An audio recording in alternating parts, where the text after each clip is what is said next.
नमस्कार मंडळी, खूप खूप स्वागत आहे गायत्री रेसिपीजमध्ये तुमचं. मंडळी, एक सुक्की भाजी आज आपण बनवणार आहोत चवळीच्या शेंगांसाठी. ज्या चवळीच्या शेंगा येतात त्या आपण सुक्की भाजी डब्यासाठी किंवा वरण भात सोबत खायला बनवणार आहोत. तर इथे मी चवळीच्या शेंगा घेतल्या आहेत, बटाटे घेतले आहेत आणि 2 वांगी घेतली आहेत. या प्रकारे पाण्यात ठेवायचे आहेत आपल्याला. अशा पद्धतीने 1-1 इंचाचे कापून घेतले आहेत मी. आणि एकदम कमी साहित्य लागणार आहे. लसण, हिरवी मिरची आणि कोथिंबीर, बस एवढं साहित्य लागणार आहे, जास्त नाही. आणि एक कांदा लागणार आहे. अशा पद्धतीने मी कापून घेतलेले आहेत. तर मी एकच वांग यूज करत आहे.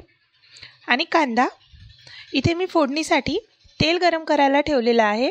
आता तेलात आपण फोडणी करायची आहे. तेल गरम झालं की त्यात जिरं टाकायचं आहे. जिरे आणि हिंगची फोडणी द्यायची आहे. लक्षात घ्या, इथे मी आलं आणि राई यूज करत नाही आहे. फक्त जिरे, हिंग, लसण, हिरवी मिरची आणि कांदा, हळद, बस एवढं साहित्य यूज करणार आहोत आपण. तर जिरं तडतडलं की त्यामध्ये कांदा टाकायचा आहे. कांद्याला छान होऊ द्यायचे.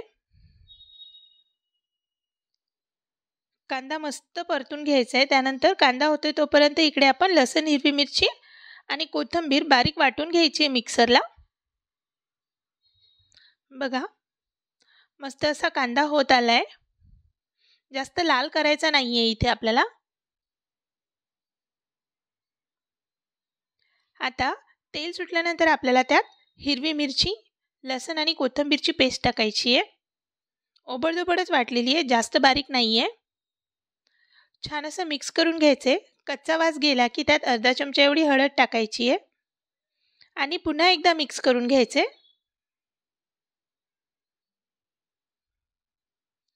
छान असं परतून घेतल्यानंतर त्यामध्ये आपल्याला चवळीच्या हिरव्या शेंगा जे कापून घेतल्या होत्या आपण त्या ॲड करायच्या आहेत.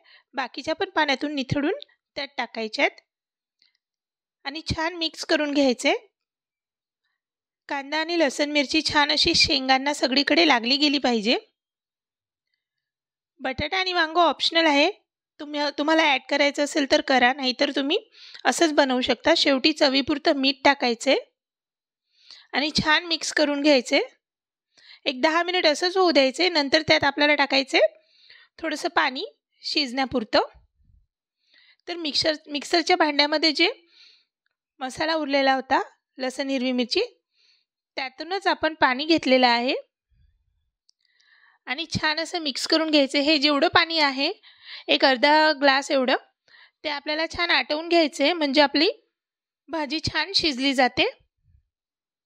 थोडा रंग चेंज होतो भाजी शिजल्यानंतर, पण खूप चविष्ट लागते. एकदा नक्की बनवून बघा. कुठलाही मसाला यात यूज करू नका. कांदा आणि हिरवी मिरची, लसण आणि कोथिंबीर एवढंच, दुसरं ॲड करायचं नाही आहे काहीच. टोमॅटोसुद्धा टाकायचं नाही आहे. एकदा चेक करून बघायचे पाणी आटल्यानंतर भाजी शिजली आहे का.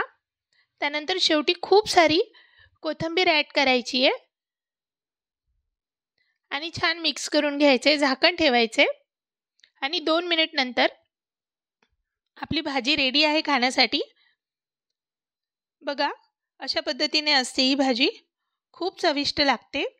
तुम्ही सकाळच्या घाई गडबडीत डब्यामध्ये पण बनवून देऊ शकता. जास्त वेळ लागत नाही, एक 15 मिनिटांमध्ये रेडी होते ही भाजी. तर मंडळी, रेसिपी आवडली असेल तर नक्की गायत्रीज रेसिपीला सबस्क्राईब करा, शेअर करा, लाईक्स आणि कमेंट करा. थँक्यू.